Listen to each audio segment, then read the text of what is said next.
This $46 touchscreen is detecting my face right now in real time. There's no internet connection and no external computer, just this board with the ESP32 P4 microcontroller doing all the work by itself. In the last video, I introduced this board and showed you what it can do. And today I want to show you what's actually happening in the code. We'll look at face detection and pedestrian detection, and I'll walk you through the example code that Elecrow provides. But don't worry if you're not a programmer, because I'll keep everything simple and easy to follow. I recommend you watch my previous video about the CrowPanel Advanced P4 if you haven't done so yet. But just in case you haven't, here's a quick refresher. This is the CrowPanel Advanced 7-inch display from Elecrow. The brain of the operation is the ESP32 P4 chip, which runs at 400 MHz and has special features designed for running small artificial intelligence models. This camera plugs in this connector here and has a respectable 2 megapixel resolution. The camera sends images directly to the processor, which analyzes them and figures out where there's a face in the picture. The important thing to understand is that everything happens right here on the board. There's no cloud service, no subscription, and no sending your video feed to some server somewhere. And that's impressive for a board that costs less than a dinner out and depends on an AI model that is only around 100 kilobytes in size. Alright, let's see what this thing can actually do. I'm running the example code that Elecrow provides on the GitHub page, and I'll link it to the descriptions below. When I look at the camera, the software draws a box around my face to show that it found me. That box is the software's way of saying that I found a face and here where it is. Watch how the box follows me as I move around. If I get closer to the camera, then the box gets bigger to match. And if I move further away, the box shrinks along with my face. But if I get too far away or move way too close, then the detection loses track of me entirely. And that's completely normal because the detection model was trained with a limited dataset to make it compact. And if someone else joins me in the frame, the software can find multiple faces at the same time. You can see that we are getting smooth updates here without any choppiness or lag. For a little board with no fan and no fancy cooling system, that's genuinely impressive. Now let's try something different by switching to pedestrian detection. Instead of looking for faces, this mode looks for people. Notice that the box covers my body now, not just my face. This is useful for completely different situations than face detection. Think about a security camera, for example, that's watching a doorway. You don't need to see someone's face to know they've walked through. You just need to know that a person was there. When someone enters the frame, they get detected immediately, and when they leave, the detection disappears along with them. This kind of detection could count how many people enter a store throughout the day. It could also trigger a recording when someone appears in the view. The example code from Elecrow isn't limited to just face detection.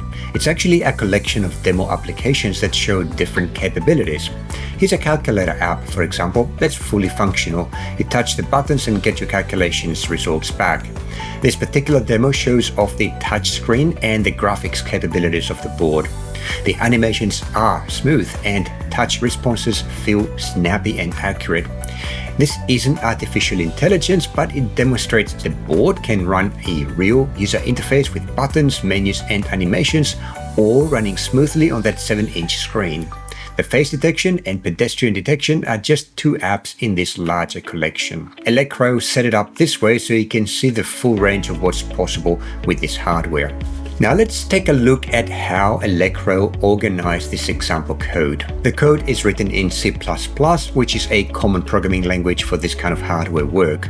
But you don't need to know C++ to understand what I'm about to show you. The main project organizes the various program files in individual folders.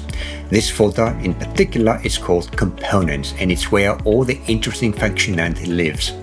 Inside, you can see several different subfolders.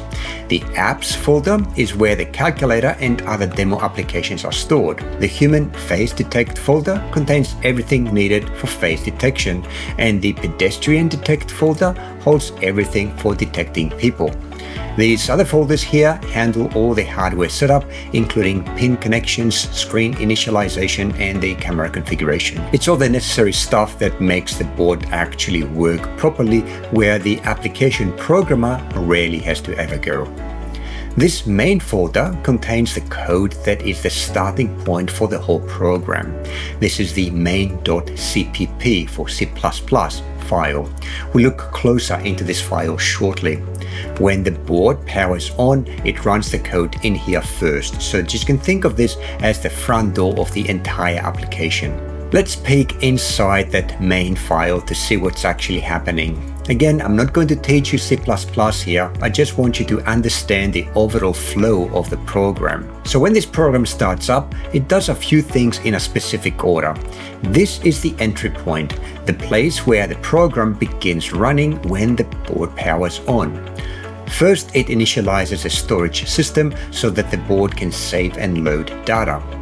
Then it sets up the display, configures how graphics will be drawn, and turns on the backlight so you can actually see something on the screen. And after that, it creates the phone style interface that you can see when the board boots up. And that's the menu system with all the app icons. Now, here's where it gets interesting. You can see the code installing each app one by one. There's a calculator, the music player, settings, the 2048 game, and the camera. Each app gets created and then installed onto that phone interface. The code also starts some background tasks that run continuously, like monitoring the battery level and detecting when you touch the screen. The main file acts as a manager that gets everything set up and then hands off control to whatever app you choose to run. Notice that there is no giant loop at the end telling it what to do next. Once the apps are installed, the menu system handles everything from there. Most of the real work, of course, happens inside those component folders that we looked at earlier. Now let's look inside the face detection component to see how it actually works. Here's everything that is inside this folder. This models folder is really important because it contains a trained brain, the artificial intelligence model that knows what a face looks like. Someone at Espressif spent a lot of time teaching a computer to recognize faces by showing it thousands and thousands of pictures that contain faces. They would tell it, this is a face, this is not a face, this is a face, over and over again. And eventually the computer learned the pattern well enough to be able to recognize faces on its own. That learning is saved in these model files so we can use it without repeating all of that training. This file here contains the code that actually uses that trained model. And the file is pretty short, it's around 140 lines because it's focused on doing one thing well. Right at the top, you can see where the code points to that trained model that I mentioned earlier. Here's where it loads the model into memory when the program starts up. And this part sets up the image preprocessor, which prepares each camera frame so the model can understand it, resizing it, adjusting the colors, that sort of thing. See these numbers here? 0.5, 0.5. These are the confidence thresholds that I mentioned earlier. This model has to be at least 50% confident that something is a face before it reports a detection. If you change these to lower numbers, then you get more detections, but also more false alarms. And higher numbers mean fewer detections, but more accuracy. Now, here's where the actual detection happens. This function called run. First, it takes the image and prepares it for the model. Then it runs that image through the trained model, and this is where the artificial intelligence work actually happens.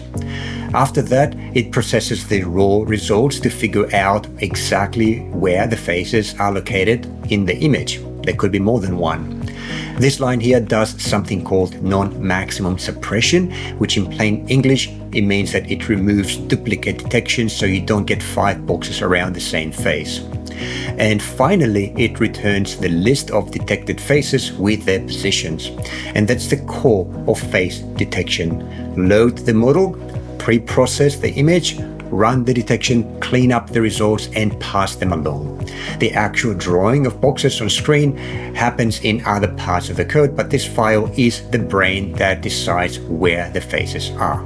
Let's also take a quick look at the calculator app for comparison. This one doesn't use artificial intelligence at all. It's just a regular application, but it shows you how Elecrow structured the demo apps, and it's actually a great example because you can see clearly and exactly how it works.